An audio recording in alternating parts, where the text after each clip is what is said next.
Bueno, la semana pasada llegamos hasta el capítulo 5 de Jeremías y vimos todo el tema de la condena que hacía Dios a Israel por sus pecados. Este capítulo 6, el que estamos a punto de empezar, si le queremos poner un título, es el castigo de Dios por el endurecimiento del corazón Sí, de vimos el Israel. 6 de María. ¿Ya vimos el 6? ¿Hasta dónde llegamos? Dice el castigo por el endurecimiento del corazón, lo del principio mariano y el principio Petrino, petrino. sí, Y primero viene estar a escuchar. Lo de que el primer mandamiento era escucha a Israel. Primero sí. estar, escuchar, contemplar, recibir y la primacía de la gracia. Ahí nos quedamos. Yo creo que a lo mejor diste la introducción. Claro, quizás di la introducción, pero hablé de cómo Dios enviaba el castigo por las fallas del pueblo, porque no sé si nada más enuncié el título lo enuncié, pero Mm, no lo desarrollé. Vale. a ver. Bueno, ok, entonces efectivamente es el castigo que Dios envía por el endurecimiento del corazón. Recuérdense siempre, yo vuelvo a aclarar por si hay dudas, este tema del castigo como consecuencia, ¿sí? Como consecuencia del propio actuar. Siempre en el Antiguo Testamento se nos plantea como castigo algo que es la consecuencia. Porque hay que volver a recordar que la voluntad de Dios tiene dos componentes, el querer y el permitir.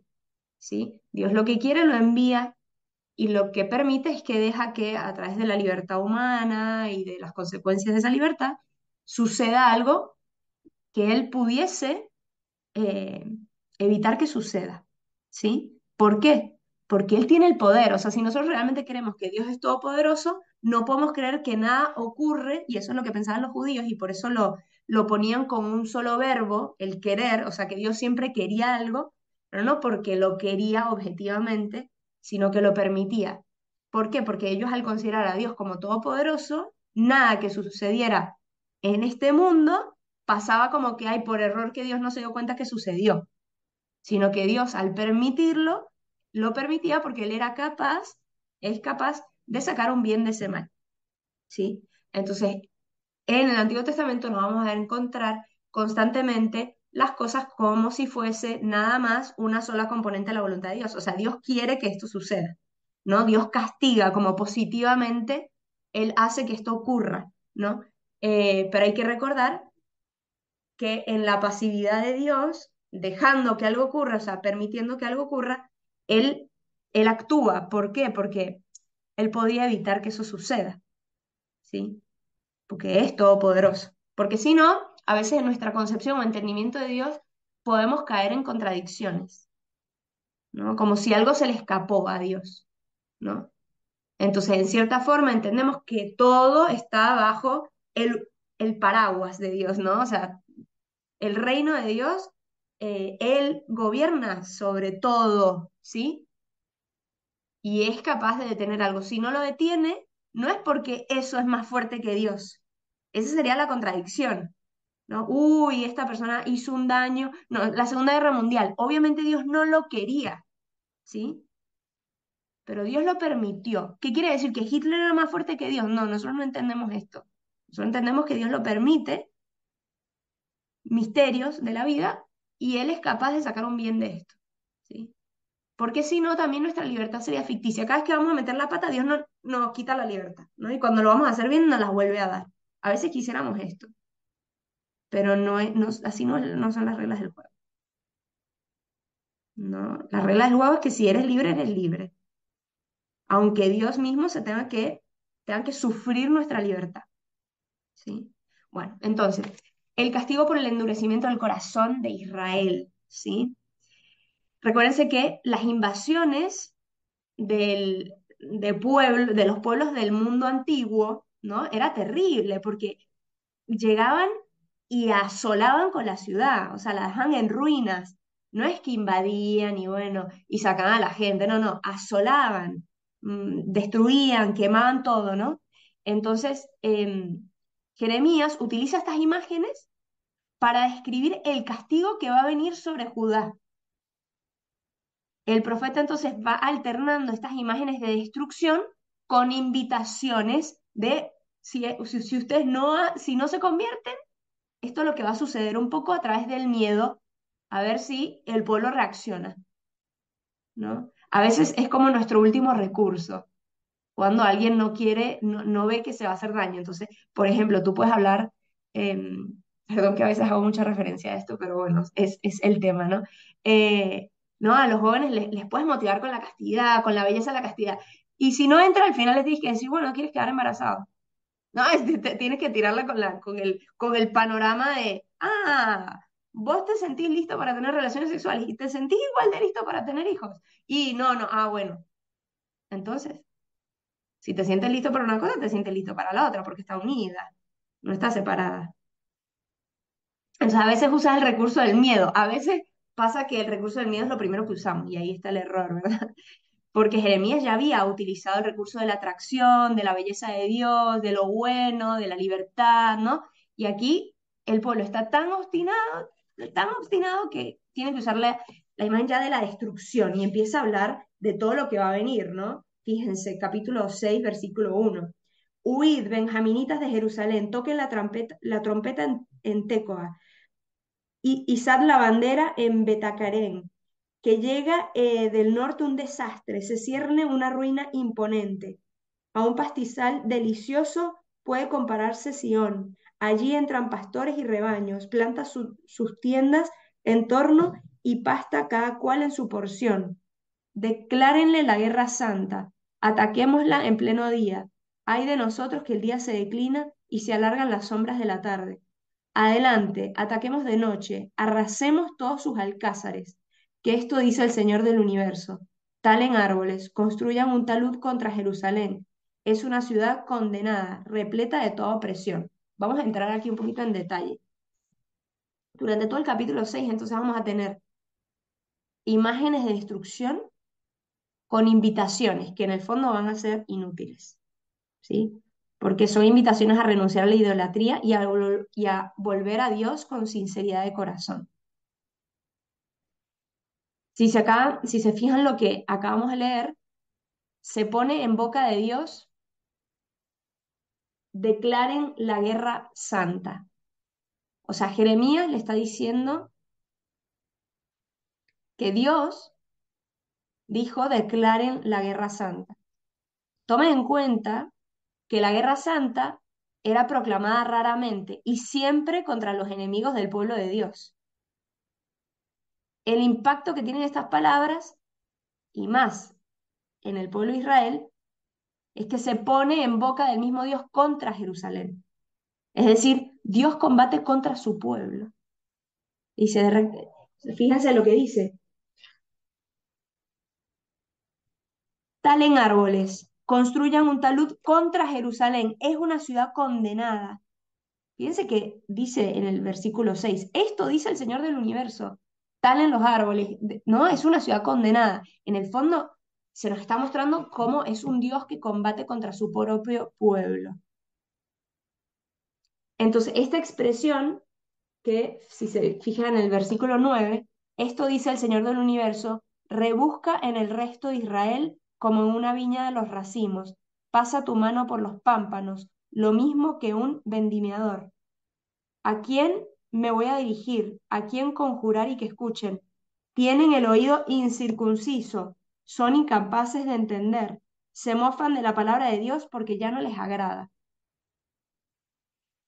Aquí hace la expresión del resto de Israel. Recuérdense que en otros contextos, cuando lo vimos, por ejemplo, en Isaías y en el mismo Jeremías, cuando lo veamos más adelante, hablaba, tiene un valor positivo, ¿no? Indicaba como los poquitos supervivientes salvados, el Israel ideal, pero en este caso no es usado como el resto de Israel, casi casi con mayúsculas, sino para indicar que a los que se habían salvado, a los que se habían librado de la primera ola de masacres, es decir, de lo que ocurrió en el Reino del Norte, que se destruyó el Reino del Norte, les está diciendo, esos que se salvaron, que en el fondo es el Reino del Sur, los que están en Jerusalén, ya no van a resistir a la segunda ola, porque ustedes también han sido infieles, ¿no?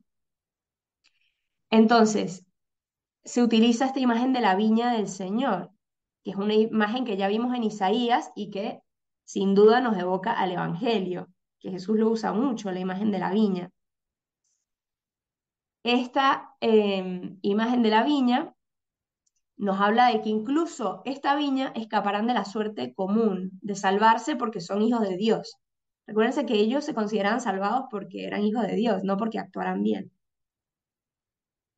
Y ahí viene la lista de todas las víctimas eh, que se excluyen de toda excepción. Antes había gente que se salvaba, ¿no? Y ahora dice, todos serán eliminados, también las mujeres, los niños, los ancianos, sin que se tenga en cuenta su condición. Fíjense, versículo 11. Y estoy lleno de la ira del Señor. Me siento incapaz de contenerla.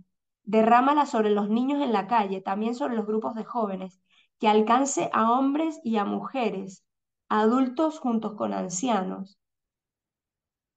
¿Qué pasa? Porque aquí como que pareciera que Dios se descarga, ¿no? Recuérdense, el pecado de Israel es tan grande que su consecuencia es enorme. Si ellos han hecho daño, es como cuando uno siembra odio, odio, esta persona que siempre te llega a la oficina y es odiosa, es antipática, es tal, y empieza a generar un ambiente odioso y contra ella, y entonces, ¿por qué? Qué injusto el castigo de Dios que me manda gente que me detesta. No, amiga, o sea, tú sembraste odio a tu alrededor, o sea, no hiciste más que tratar a todo el mundo mal, bueno, ajá, ¿qué crees? ¿Que vas a responder, que todo el mundo te va a responder con amor?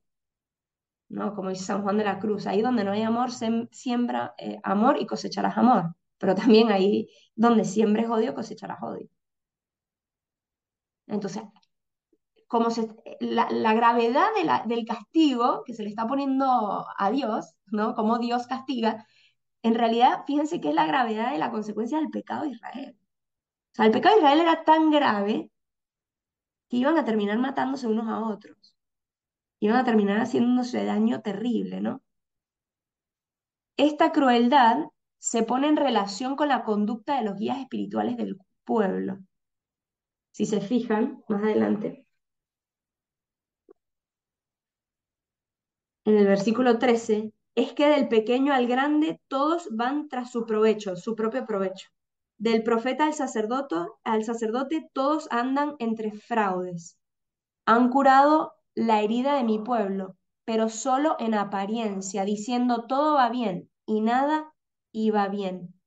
Tenían que estar avergonzados de tanta abominación cometida y no fueron capaces de avergonzarse. Ni siquiera conocen el pudor, pero caerán cuando todos caigan, tropezarán cuando vengan a castigarnos. En el fondo, está acusando a los guías espirituales de haber engañado a la gente con sus enseñanzas. Pongo un ejemplo, ¿no? Para que no nos quedemos tan en lo abstracto. Hoy en día, dentro de la iglesia, no voy a decir que no, dentro de la iglesia, los guías espirituales a veces cometemos el error de que una persona que está en pecado, decirle, no, bueno, pero no pasa nada, Dios conoce tu corazón, y bueno, nada, sos débil, no pasa nada, los débiles necesitamos de Dios, ¿no? Acércate a, a Dios en tu condición, ¿no? Eh, ¿Y qué pasa? Mm, como que disfrazamos la verdad, ¿no? Y entonces hoy es la época de la desfiguración de Dios a través de la misericordia. Dios es misericordioso, Dios es misericordioso, pero porque es tan misericordioso quiere lo mejor para ti. No quiere que te quedes ahí en el barro. Quiere lo mejor para ti, ¿no? Quiere que salgas de esa condición de pecado. Quiere que te conviertas. De nuevo, no por Él, por ti, por uno, por uno. Entonces, ese falso entendimiento de creer que está bueno que yo como sacerdote o como mamá o como guía espiritual o como lo que sea, le diga a las personas que guío y no pasa nada, sí, no pasa nada, yo no te condeno, pero no peques más, dijo Jesús. Le digo, no, sigue pecando, bueno, no pasa nada. Entonces, en el fondo, el engaño. El engaño a la gente, ¿para qué? Y para ganarse, caes bien cuando no le dices a la gente las cosas. Y es incómodo y es más trabajoso acompañar a las personas. Es trabajoso y no caes bien, Lorena.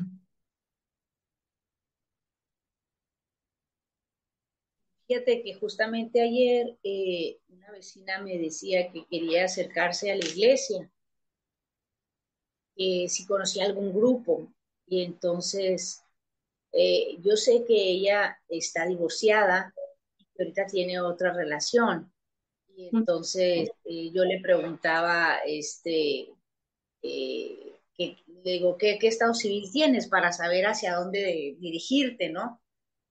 ¿Estás viviendo en unión libre o estás divorciada?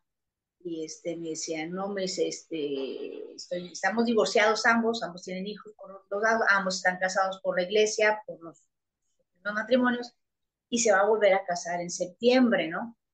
Entonces dije yo, ay, híjole, ¿para dónde, para dónde, cómo, no? Entonces me dice, pero ya hablé con un sacerdote y uno me dice que está mal lo que estoy haciendo, y otro me dice que pues que puedo, sí, que sí puedo acercarme a la iglesia. Y entonces, yo digo, pues es que como personas, igual que los sacerdotes, pues unos tienen un criterio, otros tienen otro criterio, pero eso para mí no es cerrarle las puertas, al contrario, abrirle las puertas y tratar de rescatarla o tratar de orientarla, ¿no? Porque ella está pidiendo ayuda, está diciendo, quiero participar, quiero entrar, o sea, eso habla para mí de la necesidad que tiene ella Mm, de Dios, ¿no? Entonces, eh, yo así como que quisiera que algún sacerdote la orientara o algo, ¿no? Le mando mensajes a varios amigos y les digo, pues, ¿qué hago? Le digo, ¿te gustaría hacer un retiro, no? Para entrar, que entre un retiro de iniciación, no sé. Pero bueno, yo lo dejo en manos de Dios, como tú dices, no puedo minimizar, ¿verdad? Ni soy quien para juzgar su acto, su vida y lo que está haciendo, pero ciertamente si ella tiene la necesidad de acercarse, pues yo creo que no hay motivo para cerrarle las obvio. puertas, ¿no? O sea, independientemente de lo que haya hecho o de lo que esté haciendo. Yo digo, Sí, a ver, todos, ¿verdad? Todos tenemos bueno, todos estamos en nuestras situaciones sí, de pecado, de confusión, de todos, ¿no? Pero el tema principal aquí es, primero, el saber, el que todo es un proceso, ¿sí? Todo es un proceso sin dejar de decir la verdad de las cosas, ¿no? O el deseo del corazón de Dios. Eso no quita que, pues, en el camino de la vida sucedan cosas y por eso también el camino es muy personal para cada uno, muy personal.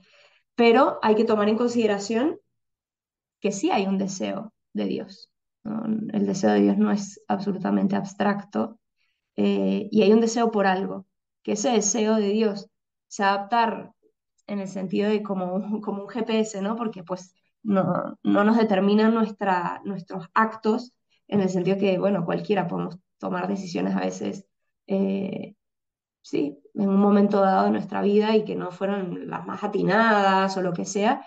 eh, pero el tema aquí, principalmente, es el tema de como de la falta de claridad sin sumarle la condenación. Aquí nadie es quien para condenar a nadie, ¿sí?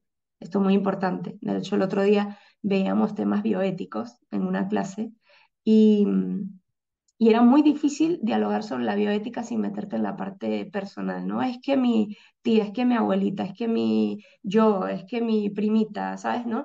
Y es como, no, a ver, no se metan en la parte emocional y mucho menos de juzgar a quien, no sé, ha congelado embriones. No nos vamos a meter en la parte afectiva de culpar a alguien o no, porque eso no nos corresponde. Yo no conozco el corazón de las personas, pero vámonos a la teoría. Eso, ¿qué va a significar para la persona, para ese embrión que luego lo descongelen y lo implanten? ¿Qué significa para los embriones que nunca eh, no sé, nunca los van a, e implantar, ¿no? ¿Qué se hace con esos embriones? ¿No? O sea, todo el diálogo como bioético sobre el tema sin meternos en, la culpa que tienen enorme estas personas que están matando una cantidad de embriones. Bueno, yo no me voy a meter en la culpa y en el juicio de la persona o no, porque no me toca a mí, yo no juzgo a las personas, le toca a Dios, menos mal que no nos toca. Eh, pero sí nos toca analizar si estas cosas hay que seguirle dando pie y si tenemos la capacidad nosotros de decidir sobre un embrión o no. Si yo tengo la potestad de decidir sobre un embrión o no, porque pues tengo condición igual a lo embrión o no lo tengo. En la época de los griegos, ya yo se los he dicho, los niños menores de 8 años no eran considerados personas. ¿Por qué? Porque todavía no tenían la capacidad intelectual que tenemos nosotros. No tenían la capacidad volitiva ni emocional, entonces por eso no eran personas. Avanzó y nos dimos cuenta que hasta un bebecito es persona. Entonces el embrión, ¿hasta qué punto no? Cuando le sacan los bracitos. Y si esa persona no venía con bracitos, no es persona, ¿no? O sea, como que en qué momento empieza a marcar, ¿no? Pero obviamente sin meternos en el juicio de las personas que hacen esto, no, porque pues yo no puedo meterme ahí. Yo solo me puedo meter en la parte como teórica del tema, para ver si le seguimos dando pie a esas cosas o no. Pues lo mismo con todos los temas que son tan complejos, pero si nos metemos en lo personal, pero es que pasa que yo me pasó esto, que yo no podía tener hijos y entonces pasó esto. Claro, te metes en la parte emocional de la novela y se te pierde la objetividad del tema, ¿no? Pero no, no para juzgar a la persona que lo hizo, sino para seguir si vamos a arreglar la raíz de estos asuntos, por ejemplo, en el tema que tú decías, el divorcio. No es para yo juzgar a la persona que está divorciada, para nada, es para, ok, ¿cómo acompaño a la gente que se va a casar? Para que sea más consciente de la decisión que va a tomar. No la persona que ya está divorciada. Persona que ya está divorciada hay que acompañarla en su proceso personal, que no sabemos cuál fue, no sabemos qué pasó, no tenemos ni idea, y hay que acompañarla para que esté más cerca de Dios. Punto. Ahora, ¿cómo acompaño a la gente que está a punto de tomar la decisión? La acompaño, no, bueno, no importa, ¿sabes qué? Da lo mismo. Como da lo mismo todo, entonces no acompañemos a la gente que está a punto de casarse. No les expliquemos qué significa. ¿Se entiende como que la diferencia de perspectiva? No es juzgar a la persona que tuvo la criopreservación. Es decir, antes de que hagas eso, te acompaño. Oye, ¿estás seguro que quieres hacer esto? No, la persona que ya lo hizo, ya lo hizo. Tenemos que ver cómo la acompañamos después que ya lo hizo. ¿Sí? Pero es en el previo. Porque si ya lo hizo y da igual ya lo hizo, entonces no acompaño en el previo tampoco, sino que bueno, ya no importa, que todo el mundo haga lo que quiera. Porque con tal, no, espera, porque eso no es lo mejor. Vámonos atrás. Perdón, Leila, querías hablar. No, no más. Yo creo que la iglesia, sobre todo ahorita, está muy abierta a seguir acompañando a sus hijos independientemente, pues todos somos pecadores, ¿no? Pero Todos. sí veo como un problema, pues no solamente de los sacerdotes o el magisterio, sino también a lo mejor de nosotros que siento yo que la doctrina pues no se diluye. Entonces a veces como que queremos por suavizar las cosas y estamos como diluyendo la doctrina cuando debería ser esto, pero pues condena el pecado y no el pecador y Dios te va a coger y te 100%. canaliza pues sacerdote, pero que un sacerdote te diga casi casi que sí muy bien y otro te diga que muy mal, o sea, está raro que suceda, ¿no? Dentro de la misma iglesia.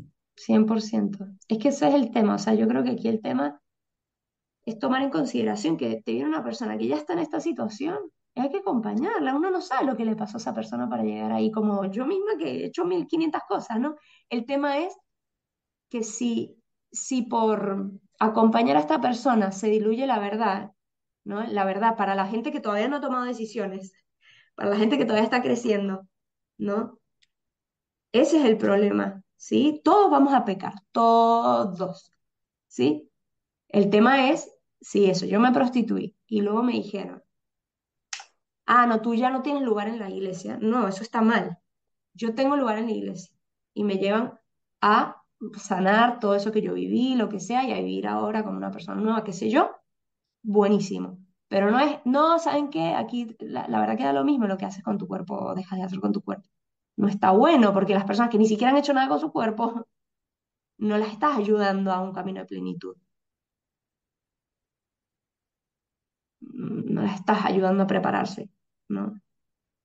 Esto es como que lo que conlleva para los demás. Entonces, queriendo como exaltar el tema de la misericordia, que 100% es así, porque Dios es misericordioso con todos y solo Él conoce las intenciones de nuestro corazón, también es verdad que nos dice, pero este es el camino.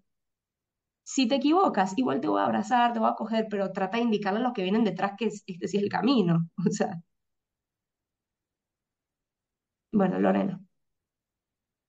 Es que Mari, bueno, hablando ahorita de la bioética, yo pasé por eso durante mi esterilidad. Yo me acuerdo que cuando empezamos a buscar ayuda profesional con respecto a qué vamos a hacer, qué tipo de tratamiento vamos a iniciar, buscamos ayuda en la iglesia. Yo recuerdo que un sacerdote nos dijo así tajantemente, ustedes no pueden hacer nada, o sea, en contra de la esterilidad, si Dios no les dio hijos, se acabó, no pueden buscar No. nada, así tajantemente, ¿no? Y entonces vamos con otro sacerdote, paz descanse, que fue obispo, y era muy estudiado y nos dice, me recuerdo que nos recomendó una encíclica, ¿sí? Una encíclica con respecto a la vida, no me recuerdo ahorita el nombre de la encíclica, eh, y entonces nos abrió un panorama de decir hasta dónde ustedes van a llegar con esto del procedimiento. O sea, si, por ejemplo, lo primero era aumentar la producción de óvulos a través de tratamiento, ¿no? Aumentar la producción de óvulos a través de tratamientos, tratar de hacer una inseminación asistida que es colocar directamente en tu vagina los espermatozoides y ya lo siguiente pues ya sería cuestión de si pega o no pega, ¿no? Ujú. Y el siguiente paso ya sería la inseminación in vitro, ¿no? Pero ni siquiera la encíclica era tan clara como para decir esto, la inseminación in vitro ya no está permitida. Mm. O sea, nos dimos cuenta que era una cuestión de moral muy personal, decir y entrar en nosotros mismos y decir hasta dónde Mm. nuestro deseo de paternidad puede trastocar, ¿no? Lo que sería la ley natural o irnos a ver lo que la ciencia nos da. Entonces, no fue una decisión nada No, no. fácil, no fue una decisión nada fácil. Finalmente decimos, pues nos quedamos hasta aquí. La Mm. inseminación in vitro efectivamente no, porque ahí sabíamos que si sacábamos nosotros un óvulo, se fecundaba y muere, pues es un aborto. Si se Mm. fecunda, empieza la vida, Mm. ¿no? Empieza la vida y después de eso, si te implantan el óvulo fecundado y no pega, ¿qué pasa? Pues muere, ¿no? Entonces estamos hablando de empezar a trabajar ya, o sea, de manejar y manipular la vida de una persona. Mm. Entonces decíamos, bueno, ¿qué tanto es nuestro deseo como empezar a causar abortos, ¿no? Con nuestro deseo de paternidad? Y hasta ahí dejamos, ¿no? Pero es muy difícil, Es muy complicado, difícil. sí, obvio. Muy complicado. Muy complicado. Por eso, eh, Cantalamessa en un libro dice, si nosotros somos malos juzgándonos a nosotros mismos, porque pues, no somos capaces ni siquiera de juzgarnos a nosotros mismos, mucho menos meternos en la complicación de creer que yo puedo juzgar al otro, ¿sí? Por eso nunca puedo juzgar al otro, porque yo no sé su historia, yo no sé nada, o sea, y aunque sepa, no sé nada igual. Entonces, lo que sí puedo hacer es tratar de descubrir cuál es el deseo de Dios y tratar de acompañar a las personas para que descubran ellos también y en su libertad elijan y tomen el camino. Si luego en su libertad también quieren tomar otro camino, tampoco soy nadie, ¿verdad? Porque ni Dios mismo limita nuestra libertad. No es que voy a atar al fulano para que no haga lo que le va a hacer daño, ¿no? Porque ni siquiera Dios hace eso. Entonces, yo le puedo iluminar y luego la persona también es libre, o sea, no más, no más que eso. Agus. Que Dios en el Antiguo Testamento permitía que tuvieran muchas mujeres, ¿no es cierto? Y sin embargo ahora no, y él decía que era por la dureza del corazón. también me parece que cada uno está en un estado tan distinto que seguramente lo que me pide a mí no se lo pide a otro. Entonces, Tal cual, en realidad, tal cual, tampoco se le puede pedir a todo el mundo lo mismo porque Dios no hace eso con tal nosotros. cual, tal cual. Así es verdad. Y hay un proceso también, es lo que yo siempre digo, como que Dios Claro. va dispensando, no solo en la historia de la salvación, sino en la historia personal, ¿no? De repente a mí eso, un nivel ya como quizás me está pidiendo una cosa que al otro no le está pidiendo. Y yo no, lo que no, y yo estoy llamado a ser fiel a eso que Dios me pide a mí, pero no puedo por eso cargárselo al otro, ¿no? Como que, incluso se los digo yo a nivel como de vida consagrada, ¿no? O sea, hay gente que dentro hay un mínimo, ¿no? De pobreza y de obediencia. Y hay gente que, nada, siente un llamado personal de vivir más austeridad, más pobreza, y está buenísimo. Y es su llamado personal, pero no se lo puede imponer al otro, ¿no? No, que yo siento que Dios me está llamando a hacer ayuno 3 días a la semana con pan y agua. Y entonces te veo a ti pecador porque no estás haciendo lo mismo. Pues no, ese llamado está un poco torcido, un poco raro y hay que ponerle la duda a ese llamado personal si se lo estás imponiendo al otro cuando es algo tuyo. O sea, si tú quieres tener 2 pares de zapatos, tenlos tú, pero no se lo impongas al otro. Ahora, si no estamos hablando de los mínimos, sino ya es un pecado, ya estás cayendo en otra cosa, bueno, eso es otra cosa, ¿no? Yo, Dios exige los mínimos, no matarás. Si tú ves a alguien que está matando, ahí sí que no está bien, ¿me entiendes? No matarás, ¿no? Pero que tienes que amar dando tu vida al extremo, pues quizás tú no sientas ese llamado en este momento, ¿no? O sea, y no te lo puedo exigir, no te lo puedo pedir. Pues Dios me lo está pidiendo a mí. ¿Sí? Pero bueno, que es la típica, ¿no? Por eso este pasaje tan elocuente de si tu hermano tiene una mota en el ojo y tú tienes una viga, primero sácate tu viga, ¿no? Tu pedazo imagínate una viga metida en el ojo, y del otro una motita de polvo. Fíjense que Dios equivale esa mota a cualquier pecado. Cualquier pecado, no te está diciendo, el otro tiene una mota, tiene un pecado. O sea, cualquier pecado es una mota en comparación con el pecado del juicio, que es la viga. O sea, cualquier pecado es una mota en comparación con el juicio que tú tienes hacia otro. No podemos juzgar al otro. El único juez es Dios, el único. Laurencia. Sí, volviendo a bueno, a Jeremías, ¿no? Que Sí. dice la corrupción de los guías espirituales del pueblo de Israel, etcétera, etcétera, ¿no? Sí. Y qué tan frecuente nos encontramos con que esa corrupción puede ser inclusive involuntaria, ¿no? Cuando yo quiero imponer mi voluntad o mi convicción en una situación de dilema. A mí me sucedió, yo soy divorciada y pero nunca tuve otra pareja, jamás en mi vida. Entonces yo basándome en las escrituras, yo decía, bueno, yo no tengo ningún pecado. Y lo platiqué con algunos sacerdotes y no hay ningún problema. O sea, mientras tú no estás unida con otro, Dios lo dijo, ¿no? O sea, si tú buscas otra pareja, entonces sí incurrirás en una falta y ya será diferente la situación, pero me encontré algunos escritos, inclusive este librito que existía de los 5 minutos del Espíritu Santo, en donde decía, toda mujer divorciada está condenada y no puede acercarse a Dios y todo. Entonces, lo que decía Lorena, ¿qué tanto algunos sacerdotes pueden alejar a una persona por su visión y Sí, no por lo que dice interpretación. Dios, ¿no? Entonces, Es, lo es- difícil que la corrupción puede ser involuntaria. Podemos hacer no, daño sin total. tener la intención de hacerlo, ¿no?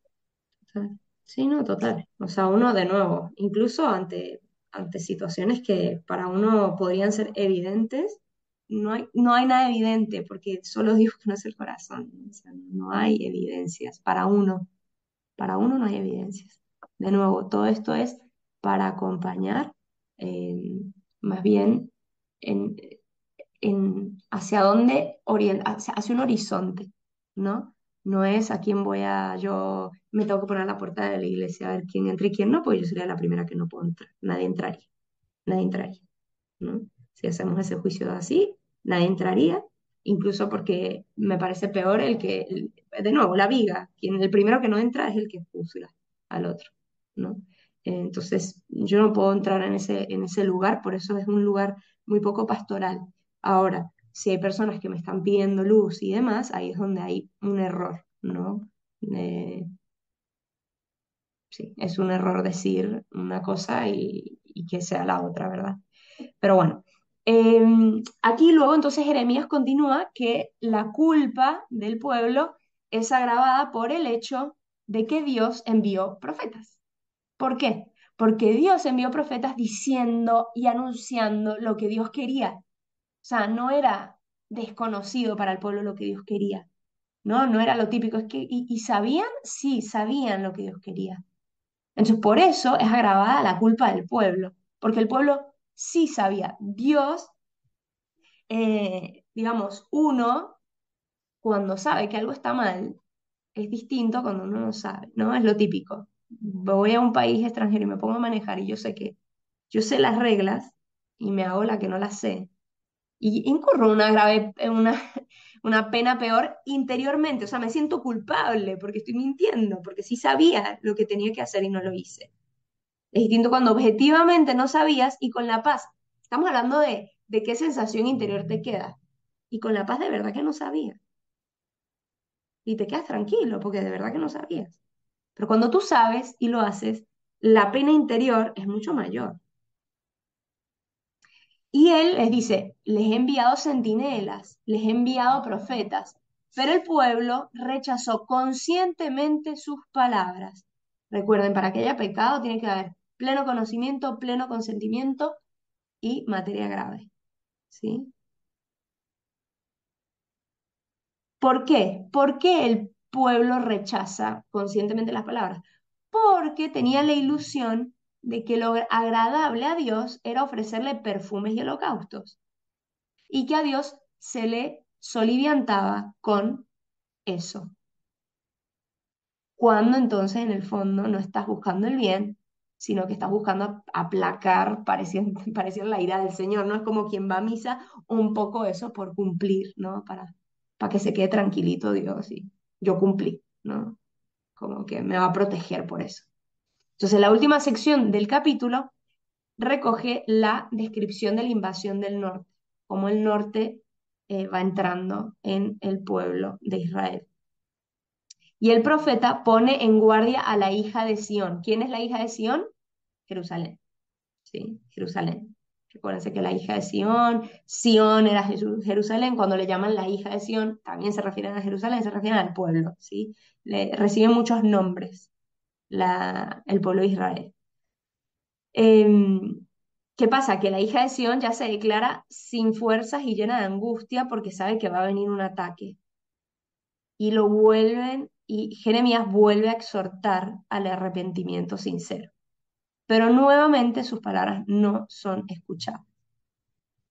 Por lo que Jeremías se siente obligado a afirmar el fin del pueblo en la obstinación del mal, como que dice, yo no puedo hacer más por ti, ¿no? Él está tranquilo porque ha realizado la misión que Dios le había confiado. Ahora, la imagen que utiliza es bastante dramática, porque eh, habla del fundidor de la plata. ¿Se acuerdan que el fundidor de la plata, esta imagen de que lo pongo al fuego hasta que lo saquen y la plata refleje la imagen del fundidor? ¿Y qué pasa? Que lo que dice Jeremías aquí en el versículo 28 del capítulo 6 dice, todos son rebeldes y difamadores, bronce y hierro de mala calidad. Sopla el fuelle y el fuego va consumiendo el plomo, pero en vano refina el fundidor, no se desprende la escoria. O sea, tienes un metal, la imagen es que tienes un metal lleno de escoria, la mete en el fuego y por más de que pase tiempo ahí, la escoria está tan pegada al metal que que no se despega. Y dice, los llaman plata de desecho, pues el Señor los ha desechado. Y es fuerte. Hay un esfuerzo extraordinario de parte del fundidor que acciona con fuerza el fuelle con el que soplas el fuego para que el fuego arda más fuerte y no se obtiene resultado positivo. ¿Qué imagen es esta de soplando el fuelle para que aumente el fuego? Bueno, todo lo que Jeremías acaba de decir, ¿no? Como que asustándolos, como metiendo miedo, como diciendo, esa es la imagen del soplar el fuelle, ¿no? Que arda el fuego más fuerte para ver si así se arranca la escoria. Y aún así no se separa la plata de la escoria. Y por lo tanto tendrá que ser tirada la plata porque ya no sirve para nada. Esta imagen de alguna manera la usa también Jesús con la sal. ¿De qué sirve la sal sino para salar? Cuando pierda su sabor, ¿de qué servirá? Para tirarla a la calle y que la pise la gente. No creer que esto queda ahí en la antigüedad. Si nosotros no vivimos con sentido, nuestra vida es inútil. Entonces, aquí a veces podemos entender por qué a veces algunas vidas necesitan ser sacudidas, ¿no? Lo podemos ver en algunas personas que se convierten después de una crisis importante, después de una enfermedad, después de la muerte de alguien, de un hijo pequeño, bueno, tantas cosas, tantas historias que conocemos, que es como el soplo de un fuelle, ¿no? Se arde el fuego para sacudir a las personas para que se conviertan. Recuérdense que la finalidad de todo lo que Dios, todo lo hace en función de la salvación de las almas. Todo. Recordar que a veces protegemos esta vida como si fuese la única y la última y la más importante. Y Dios lo que nos recuerda es que lo importante es la vida eterna. Y por lo tanto, si bien Dios nos deja libres, como un buen padre, y va a tratar de poner las ocasiones para que nosotros lleguemos a eso que Él nos quiere regalar, ¿no?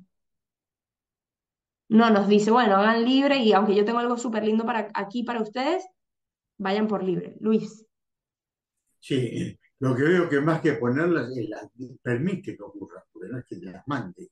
exacto, a Eh, veces permite y a veces las manda, Luis. A veces permite y a veces las manda. También. ¿Cuándo te das cuenta que la manda? Porque una Y cosa es no, permitir, lo entiendo por la imperfección del ser humano, que todo el error y la enfermedad, el mal, cualquier tipo de mal está dentro de la imperfección del ser humano. Pero ¿cuándo te las manda? Eso no me entra mucho. y creo que va a tener que ser una pregunta que le hagas ya en el cielo, Luis, porque ¿Eh? no hay discernimiento posible de saber cuándo te la manda o cuándo la permite. Lo que podemos saber son los frutos que genera y que son de Dios. Y yo creo que eso de diferenciar cuándo la manda y cuándo la permite es pura curiosidad nuestra que quisiéramos saciar, pero en realidad no nos cambiaría mucho el panorama. El panorama es que dejemos que los frutos de Dios salgan de esta situación, ¿no? Más allá del por qué, ¿no? Sino el por qué es para que nosotros nos convirtamos, ¿no? Es como el milagro, ¿por qué a algunas personas las cura y a otras no? En función de la salvación de las almas. ¿Sí? Porque quizás salvándote te ibas a alejar de Dios, como fueron los 9 leprosos que ni idea, no se regresaron, pero se curaron.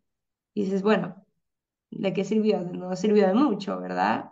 40 años más de vida, 30 años más de vida, y eso qué es en comparación con la eternidad, no es nada, es basura, ¿no? Es algo inútil a los ojos de la eternidad. En cambio, si eso tú permites que te convierta realmente, cambie tu corazón, pues resulta muy útil, resulta algo para la vida eterna, ¿no? Entonces, diferenciar cuándo lo manda y cuándo lo permite es muy difícil, ¿no? A veces uno puede tener una intuición, pero no hay una regla así como tal. Lo importante es que nosotros dejemos que el Señor actúe en nosotros, ¿verdad? Bueno, así acaba el capítulo 6, ¿sí? Y yo creo que algo, una intuición así como muy maternal de saber cuándo Dios manda o cuándo permite, digo, sería como mamá, uno, ¿qué permitirías que le pasara a tu hijo? Claro. ¿No?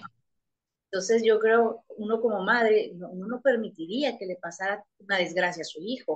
Mm, Y hay veces que uno como mamá también deja que las consecuencias caigan por su propio peso a los hijos para que puedan aprender. mm, También creo que es como una intuición maternal, ¿no? mm. También entender un poco, vaya, cuando lo manda y cuando lo permite. Sí. Bien, entonces el capítulo 7 se denomina el culto agradable al Señor, porque ya hemos visto, ¿no? Todo lo que no agrada. Sabemos que de nada sirve el culto vacío, ¿no? Y entonces la pregunta es, bueno, ¿y cuál sí agrada al Señor? ¿Cuál es el culto que sí agrada? Entonces, este capítulo, por lo tanto, está dedicado al culto auténtico. Y esto es muy importante para nosotros, ¿verdad? Que queremos darle culto a Dios, no solo en misa se le da culto, sino con la propia vida. Josías, ¿se acuerdan del rey Josías? Cuando vimos el libro de los reyes, era uno de los reyes buenos, de los pocos reyes buenos que intentó hacer una reforma religiosa, ¿sí? Él tenía del deseo sincero de llevar al pueblo a una fidelidad basada en la alianza, ¿sí? Regresar a la fidelidad a la alianza. Y la reforma tenía unos puntos importantes. Primero era eliminar todos los cultos idólatras, no solo en el territorio de Judá, sino también en el antiguo territorio de Israel, en el reino del norte. Quería eliminar todo lo que fuese un culto idólatra. Luego también la eliminación de todo templo que era para Yahvé, para Dios, pero que no era el de Jerusalén. ¿Sí? Él quiso eliminar todos los templos que la gente fue construyendo en otros lugares para Yahvé, pero recuérdense que el único templo verdadero era el de Jerusalén. Entonces él busca eliminar todo eso. Luego la tercera es la concentración de todos los sacerdotes en Jerusalén y sus alrededores, ¿no? Traer los sacerdotes que estaban por ahí, ¿por qué? Porque probablemente están haciendo cada quien la suya, entonces un poco para unificar. Y luego, lo último era la celebración de la Pascua como la fiesta nacional, que debía celebrarse solo en Jerusalén. Y por eso el famoso cántico, qué alegría, cuando me dijeron, vamos a la casa del Señor, ya están tocando nuestros pies tus umbrales, Jerusalén. No, o sea, ¿por qué? Porque cada año iban todos a peregrinar a Jerusalén a celebrar la Pascua, no se podía celebrar en otro lugar. Y por lo tanto era el día de reunión de todos los judíos. Yo pienso, sería muy bonito tener un día en donde todos los católicos nos reunimos en un lugar. Es como lo que vamos a experimentar ahora en la JMJ, ¿sí? Todos los jóvenes o muchos jóvenes del mundo que se reúnen en torno al Papa y es una experiencia espectacular, porque pues nos reunimos todos a hacer culto a Dios y es una fiesta si yo me podría imaginar lo que sería Jerusalén en esa época, ¿no? Todo el mundo yendo hacia allá, ¿no? Bueno, esos eran los puntos de reforma de Josías. Pero ¿qué pasa? Al final todas las motivaciones más de carácter político prevalecieron y en el fondo no se llegó a la conciencia del pueblo, sino que simplemente esto se hizo como a nivel externo. ¿Sí? Sí, se eliminaron los cultos, se eliminaron esto y otro, pero en el fondo la reforma de los comportamientos externos no había llegado a lo interior. ¿Sí? La vida cotidiana no había sufrido ninguna mejora. Es como cuando después del Concilio Vaticano II se hicieron reformas, ¿no? La misa se podía celebrar en lengua vernácula, que es la lengua que se utiliza en cada lugar, ¿no? En Argentina en español, en Estados Unidos en inglés, que antes era latín en todas partes. Se hicieron muchos cambios, pero eso no significa que llegó a una conversión del corazón. Recientemente estamos ya viendo los efectos positivos de la renovación del Concilio Vaticano II en los corazones, ¿sí? Poco a poco los empezamos a ver. Pero en realidad al inicio es lo que pasa, ¿no? A veces se cambia la estructura, pero no significa que cambien los corazones. Entonces, ¿qué pasa? Que con este único templo, que ya se había quedado en Jerusalén, había traído como una cierta seguridad en la protección del Señor. En el fondo estaban cayendo un poquito en superstición, habían caído en algo como un elemento mágico. Es decir, quien iba al templo y ofrecía su cabrito y bueno, como que sentían que por eso Dios los iba a defender de modo absoluto contra todo peligro, ¿sí? Detrás de una aparente profesión de fe, en el fondo no había una decisión de cambiar de vida, porque si yo me aseguraba que Dios me iba a proteger solo porque yo iba al templo, yo no cambiaba de vida. Y es lo que nos pasa muchas veces, ¿no? Bueno, yo voy a misa los domingos, demás, pero salgo igualito, siendo un corrupto, siendo un grosero, siendo un criticón, ¿no? Lo típico que nos critican, ¿no? Ah, las señoras que van a misa, pero luego salen y critican a todo el mundo y se deshuesan a todo el mundo. Bueno, lo que a veces nos piden los ateos o los no creyentes, en el fondo es un poquito de coherencia, ¿no? No es que seamos perfectos, sino que al menos queramos buscar cambiar, ¿no? Que haya al menos el deseo o la búsqueda sincera, ¿no? Entonces, en el fondo, aquí lo que se criticaba era esto, ¿no? Como que un poco de superstición, ¿no? lo que a veces pasaba mucho en los santuarios marianos, ¿no? Que se va y entonces se le ofrece una ofrenda a la Virgen y demás, pero ¿no? Hay incluso algo que se llama en algún lugar, en Venezuela sé que existía, pero el Santo Niño de la Cuchilla o algo así se llamaba, que era el niño Jesús con un cuchillito en la mano porque era el de los, era el Jesucito de los bandidos, ¿no? De los que luego iban a encomendarse para que les saliera bien el robo. Y amigo. Y pero a veces nos pasa lo mismo, que me salga bien este negocio, y en ese negocio está medio trucho, y tú lo sabes, ¿no? Que me salga bien esto, ¿no? Eh, y hay un poquito ahí de, estás ahí medio borderline, jugando con la superstición, ¿no? Eh, bueno, entonces Jeremías añade que en ese comportamiento, y esto es muy fuerte, se incluía, sin querer, a Dios en medio de los mismos delitos que se llevaban, ¿no? Fuera del templo. ¿Por qué? Porque lo hacían cómplice, interesado en las ofrendas que le daban para luego él los iba a proteger. Entonces, la imagen que utiliza aquí Jeremías es cueva de ladrones. ¿Le suena algo esto de cueva de ladrones? Sí, A ver.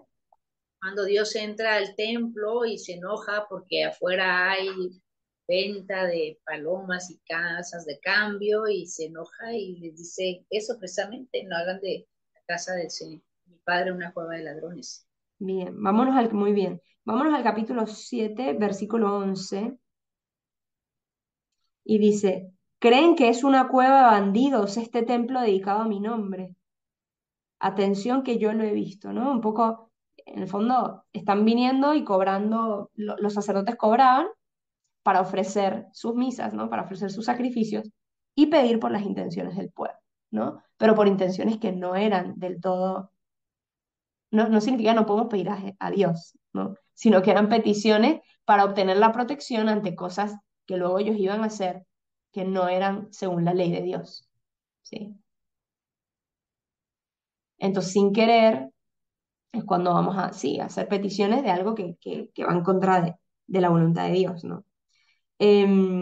Dice más arriba, antes de esto, versículo 8, ustedes se fijan, se fían de palabras engañosas que no sirven de nada. Fíjense que esto parece las palabras de la serpiente en el Génesis, ¿no? Palabras engañosas que no sirven de nada. Es que si haces esto vas a ser más feliz. Es que si te sale este negocio, aunque sea de forma corrupta, en el fondo el medio justifica el fin, ¿no? Porque tú quieres un fin bueno, ¿no? El fin es hacer orfanatos. Ay, qué fin tan bonito, pero para eso vamos a robar, ¿no? Y bueno, y entonces vamos a encomendárselo a Dios, porque vamos a hacer la casa de los niños pobres. Bueno, es un poco ahí. Entonces, ¿qué es lo grave de esta situación? Es que en el fondo había una actitud negativa y blasfema del pueblo. Había unos sacrificios que eran ofrecidos a Dios, que en realidad era el precio que el pueblo tenía que pagar al jefe de la banda, Dios mismo, para que se asegurase que a ellos no les iba a pasar nada malo. Cuando vayamos a tocar a Siria, tú nos proteges. Entonces aquí te ofrecemos el cabrito, ¿no? Era como un intercambio de bienes. Dios me va a proteger si yo le ofrezco esto, pero me va a proteger de algo que está en contra de su voluntad. Entonces, en el fondo, Dios actuaba contra sí mismo. Dentro del templo tú le ofrecías un sacrificio y fuera del templo él te protegía en algo que iba en contra de la ley. Jeremías, ¿qué va a hacer? Va a hablar contra los falsos profetas. ¿Por qué? Porque ellos aseguraban la bendición de Dios a quienes cometían delitos.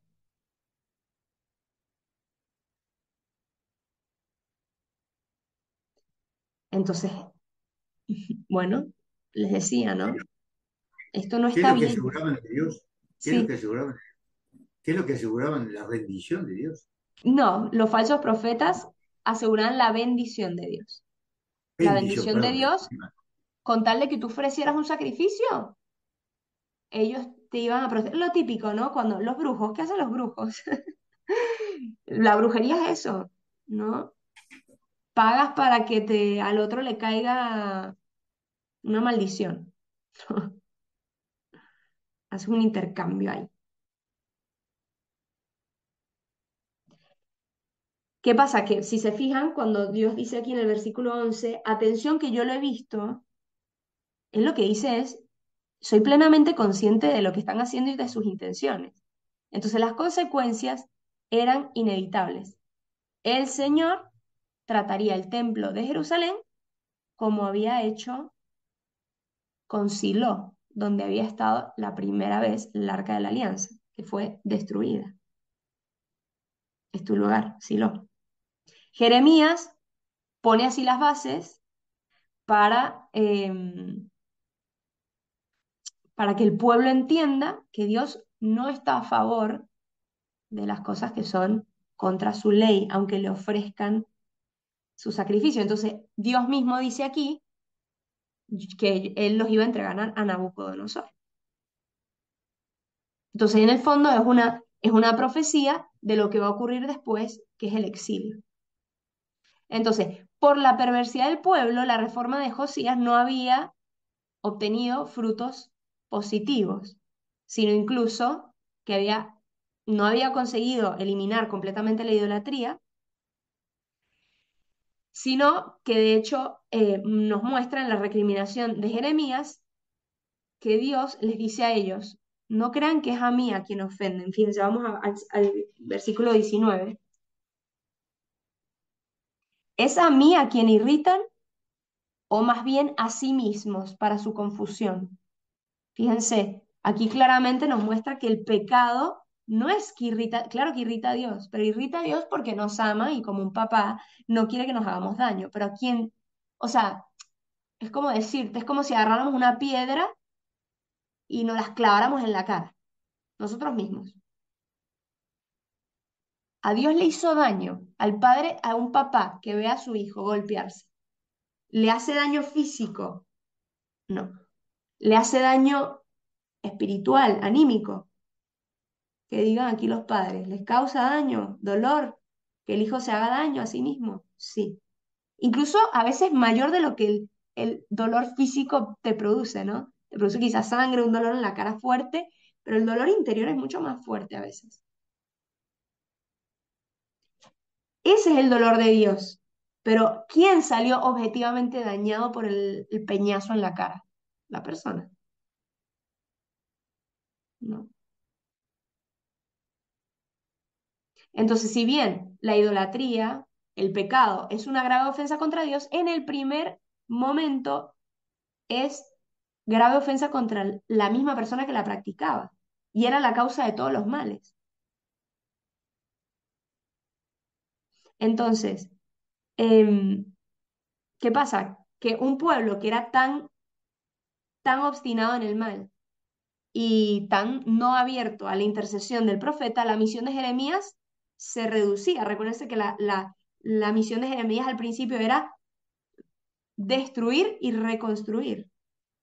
¿Se acuerdan? Ver cómo surge la rama del almendro y corregir. Pues no había en Jeremías, ante este pueblo tan obtuso, la posibilidad de reconstruir, solo había la posibilidad de destruir. Ya no había posibilidad de esperanza, había un mal que iba a venir y ya no se podía hacer nada más. Bueno, ya llegamos y no hemos terminado el capítulo, este capítulo, el 7, así que nos vamos a quedar en el versículo 21. ¿Sí? Hasta ahí he explicado más o menos todo lo que es el versículo, hasta el versículo 21. Déjame aquí marcarlo.